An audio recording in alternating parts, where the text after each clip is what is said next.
বলছি ছোট্ট পরিসরে কয়েকটা ঘটনা। যে গাজীপুরের যে মেয়র পালিয়ে থেকে বলেছিল যে আমরা মানুষকে, যেই দেশে আমরা দিনের বেলা থাকতে পারবো না সেই দেশে মানুষকে রাত্রের বেলা ঘুমাইতে দেব না। আপনার এরপরে কি বোঝায় যে আমলিক স্বৈর শাসন 17 বছর ফ্যাসিস্ট যেই ভূমিকা পালন করছে, মানুষদেরকে বিভিন্ন ধরনের হয়রানি করছে, হত্যা করেছে, খুন খুব নির্যাতন করেছে, আজকে সেই পরিপ্রেক্ষিতে তারা সেভাবেই চালাচ্ছে।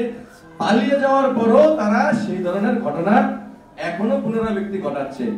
সেই সাথে কিছু দোসরদের সহযোগী যারা আছে এখনো বিভিন্ন ধরনের তেলবাজি এবং বিভিন্ন সাথে সংযুক্ত ভাবে থেকে তারা এখনো ওই ফয়দাগুলো লুটছে। বিশেষ করে যে প্রশাসন এখনো এই নির্বিচারে গুলি চালিয়েছিল, সেই প্রশাসনের লোকজন এখনো সেই একই জায়গায় বহাল তবিয়তে আছে, তাদের ব্যাপারে কোনো ব্যবস্থা নিচ্ছে না।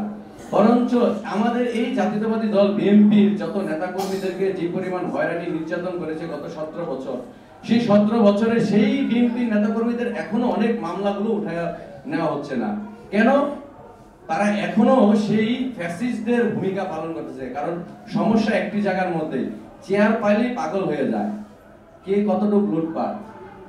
এর সমাধান একটাই, যত দ্রুত সম্পন্ন একটা নির্বাচন দিয়ে দেশকে শান্তি শৃঙ্খলার মধ্যে নিয়ে আসা, এবং সে আশা ব্যক্ত করে এবং অতি দ্রুত নির্বাচন দেয় এবং নির্বাচন দিয়ে জনগণের ভোটের মাধ্যমে একজন জনগণের সরকার প্রতিনিধিত্ব আসে, সেই আশা ব্যক্ত করে ধন্যবাদ জানাচ্ছি। বিশেষ করে ধন্যবাদ জানাচ্ছি সাইদুর রহমান ভাইকে, যিনি এই আন্দোলন সংগ্রামের মধ্যে অত্যন্ত ভূমিকা পালন করেছে। আমরা বিশেষ করে দেখেছি সে যখন মুয়ে মুয়ে গুলি ছুটছে তখন সে রাজপথে ছিল।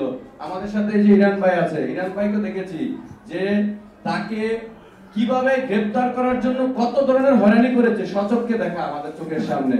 এবং সেই রাজনৈতিক নেতৃবৃন্দ তারা এখানে আছে, আমরা আশা করি তারাও আরেকটা আন্দোলন করতে হবে। সেই আন্দোলনটা হবে নির্বাচনের আন্দোলন, গণতন্ত্রের আন্দোলন। তারা চাচ্ছে নির্বাচনটা যত দেরি হোক, তত দেরি করে এই ফ্যাসিজমকে আবার পুনরাবৃত্তি করা, এই সুযোগ আমরা হতে দিব না। আমরা সাংবাদিক সমাজ সহ রাষ্ট্রের সকলকে আহ্বান জানাবো যেন অতি দ্রুত নির্বাচনের জন্য আপনারা আরেকবার সজাগ হন, যেন রাজপথে নামার জন্য, নির্বাচনের জন্য। ধন্যবাদ। ধন্যবাদ জনাব রাজু আহমেদ ভাই।